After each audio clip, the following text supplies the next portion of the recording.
expresar la congratulación y el respaldo total de la Presidencia de la Cámara de Diputados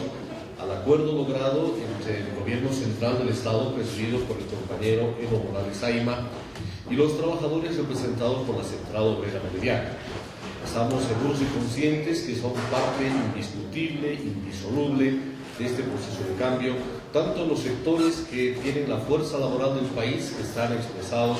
en los diferentes sindicatos agrupados en la Central Obrera Boliviana como trabajadores, y también los campesinos, que forman parte importantísima de lo que es este proceso de cambio. Queremos respaldar este acuerdo que se ha generado con el incremento al salario nacional, a la masa salarial, de un 10%